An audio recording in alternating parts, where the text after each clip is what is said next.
pour commencer, j'ai vraiment plutôt un parcours de praticienne. En fait, j'ai été formée en art appliqué, en graphisme à La Martinière et à l'ESSAP de Nevers, donc vraiment de manière pratique. J'ai eu un regard plus précis porté sur l'édition, la pratique éditoriale, et ça m'a petit à petit amené à regarder le texte d'une façon différente, ce qui m'a amené à me spécialiser en dessin de caractère au post-diplôme typographie et langage de l'École supérieure d'art et de design d'Amiens. Suite à cette première formation, j'ai rencontré Thomas Huot-Marchand qui m'a impliqué avec lui dans le projet de valorisation des archives de l'Atelier national de recherche typographique qui à cette époque-là était en période de réouverture.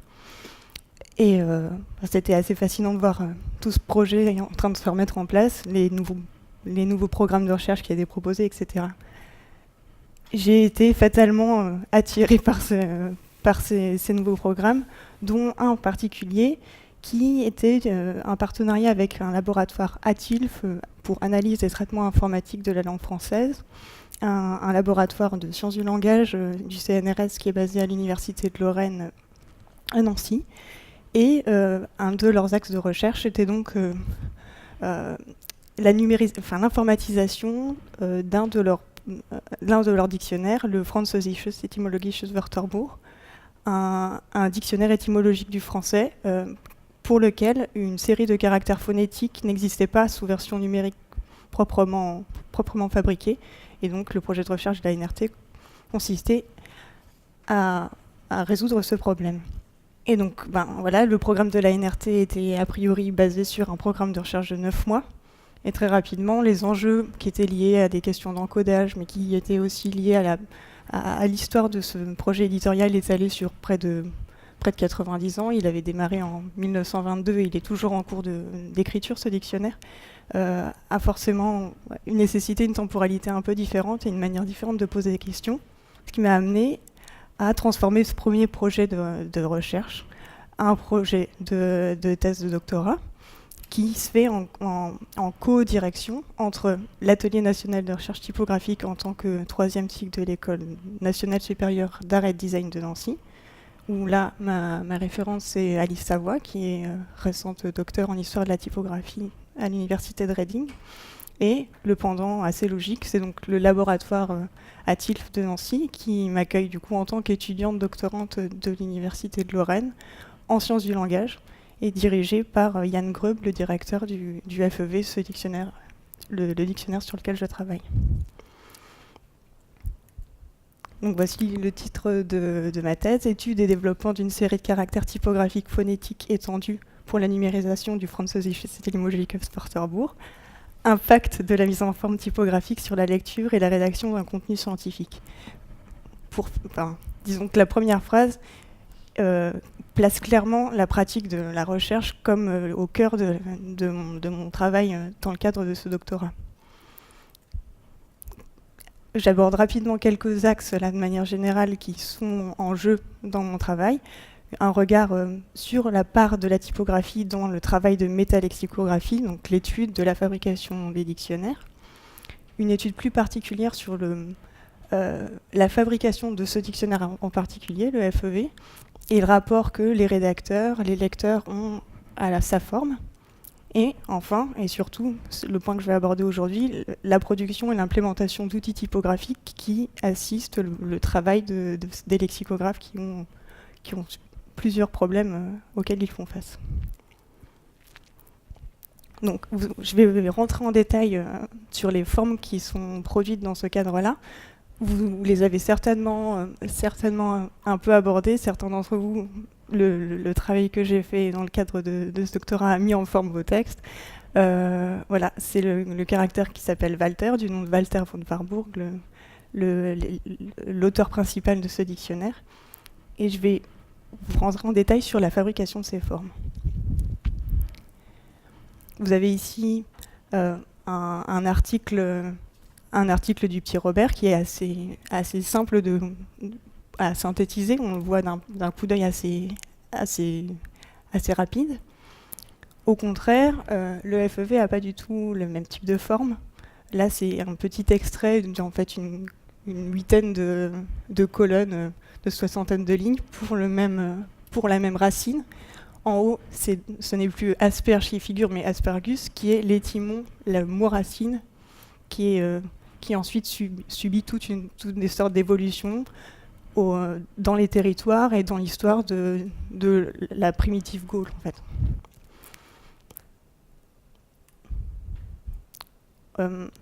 Donc, le travail a consisté à essayer de considérer la manière dont la structure du dictionnaire pouvait être considérée et comment cette forme-là pouvait avoir un retentissement sur sa forme graphique sur sa forme graphique. Donc il y a une question de macrostructure, une structure de lecture verticale, le passage d'un article à un autre. Ce qu'on appelle plus la microstructure, quand on est à l'intérieur d'un article, une lecture beaucoup plus horizontale. Et enfin, des infrastructures, un terme qui est défini par Eva Buchy, quelqu'un qui a travaillé sur la structure même du dictionnaire, qui est une sorte de ce qu'on pourrait plutôt qualifier de microstructure dans un autre dictionnaire, et le FEV en est une compilation. Chaque article compile en effet une forme qui est suivie de sa glose, qui est suivie d'un ensemble de références bibliographiques, géolinguistiques, etc. Donc d'un point de vue typographique, la forme est très particulière puisqu'elle condense toute une série d'informations très complexes qui sont très condensées et qui créent un gris typographique qui est vraiment particulier et qui, dans les dernières versions qui étaient complètement numériques, produites par la TILF de façon autonome, assez accidentelle. Donc mon premier travail a été de se porter sur la texture même du texte. Donc là, vous avez en regard un texte scientifique issu d'une encyclopédie, et à droite, un article scientifique qui est issu du FEV, un des articles du FEV, et on se rend compte que la texture, le gris typographique est complètement différent et qu'il fallait passer par une analyse de cette structure-là pour essayer d'asseoir l'ensemble. Les bas de case sont un peu moins nombreuses que ce qu'on peut trouver à gauche, donc il y a énormément de capitales qui sont issues de ces abréviations, énormément de chiffres qui sont le résultat de sources géolinguistiques, de datation, et un nombre incalculable de ponctuations qui viennent encadrer souvent ces différentes informations.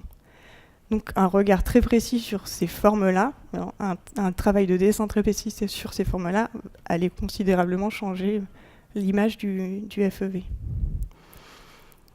Là, vous avez deux images qui sont les deux formes typographiques qu'a connues le FEV dans son histoire, de 1922 à aujourd'hui.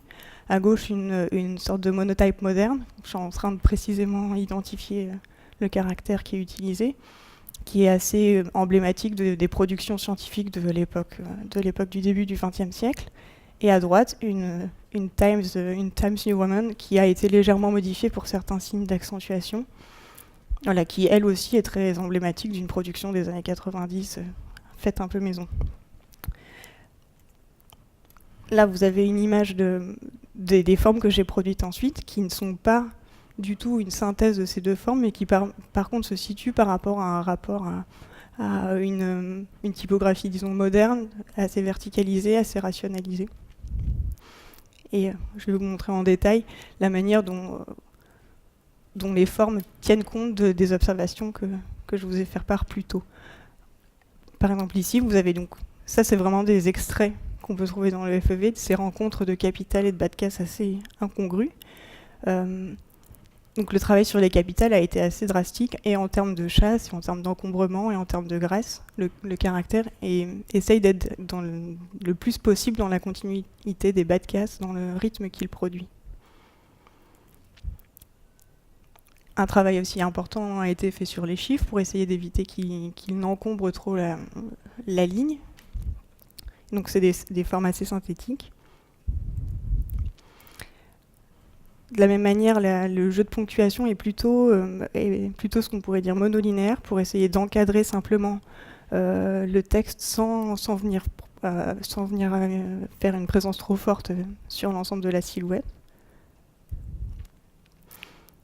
Et voici l'image générale de ce que donne ce texte, qui est quand même assez inhabituel, mais qui tente d'amoindrir ces formes graphiques qui sont un peu perturbatrices d'une linéarité.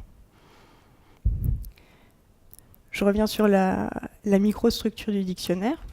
Et donc un élément qui est fondamental pour la lecture du dictionnaire pour les gens qui le consultent, c'est en fait toutes ces formes-là, qui sont des formes, des relevés, qui sont des dérivés de l'étymon principal qui est listé en début d'article. Et donc en fait, elles ont un peu le statut de vedette qu'on aurait dans un article plus habituel de dictionnaire. Il y a aussi une particularité assez spécifique à ce type de littérature. Une partie des informations en italique sont en italique interlettré, et ce codage permet de signifier que ces formes-là sont extraites d'un corpus relevé de manière orale. Donc il y avait forcément ce jeu que l'italique allait devoir fonctionner de ces deux manières-là. Et le fait d'éclairer légèrement le texte par ce choix graphique-là m'a amené avec les linguistes à faire le choix d'un caractère italique qui est beaucoup plus léger que le caractère romain, ce qui pourrait être assez étonnant dans un cadre pratique plus habituel. Et là, c'est en fait amener la distinction, non pas par le gras, ce qu'on a plus l'habitude de voir, mais par quelque chose de beaucoup plus clair, ce qui permet comme ça d'avoir trois niveaux de luminosité dans le texte et de mettre en évidence l'information par un éclaircissement. Le caractère aussi est relativement assez contrasté, assez étroitisé, en regard avec différentes productions d'italique très rondes ou très étroites. Là, ça fait une synthèse qui est relativement maîtrisée. Je passe assez rapidement, peut-être pour aborder d'autres points. Les petites capitales fonctionnent de la même manière, à savoir qu'elles font aussi référence à l'étymon, donc elles sont composées de façon assez légère. On remonte plus dans presque la macrostructure, des éléments de ponctuation, de repérage dans la lecture verticale du texte, qui étaient quasiment inexistants, des éléments de repère existent. La politique de rédaction du FEV aujourd'hui est plutôt de systématiser ces points de repère. Donc graphiquement, on a choisi de changer le style de ces caractères. C'est une des petits ajouts par rapport au code métalexicographique qui est assez conservateur.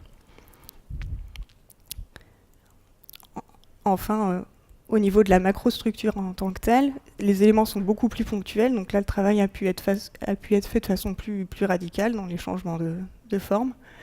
Et donc, le caractère qui sert à composer les étymons, lui, est un caractère qui est beaucoup moins contrasté, qui a plus d'empattement, qui permet de marquer beaucoup plus clairement les entrées d'articles.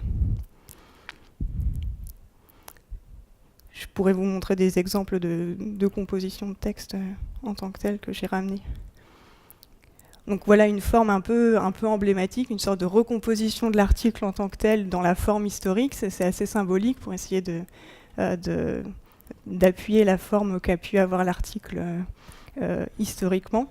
Le plus gros chantier dont je ne parle pas aujourd'hui, c'est plutôt les interfaces de saisie et de visualisation des articles dans leur version numérisée, qui sont là complètement en état de chantier.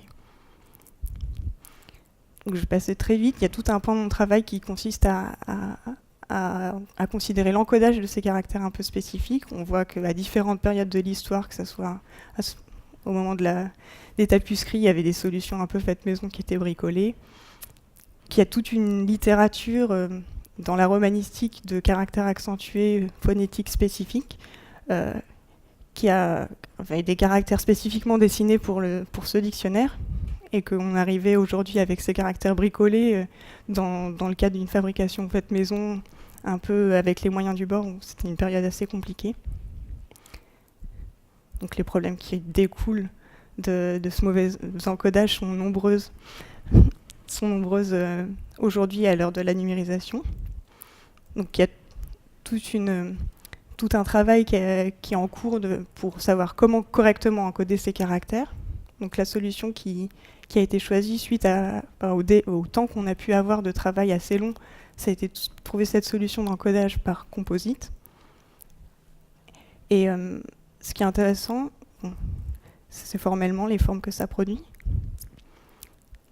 Et cette place de designer graphique au sein de l'université est assez intéressante. Enfin, ça a ouvert sur d'autres projets comme celui-ci, qui est le glossaire des patois de la Suisse romande, qui est un projet un peu équivalent que le FEV peut citer, qui eux aussi avaient des problèmes d'encodage. Donc finalement, c'est intéressant de voir comment ce rôle est peu existant et que de proche en proche, le projet a tendance à s'ouvrir et sur d'autres universités exactement dans le même format.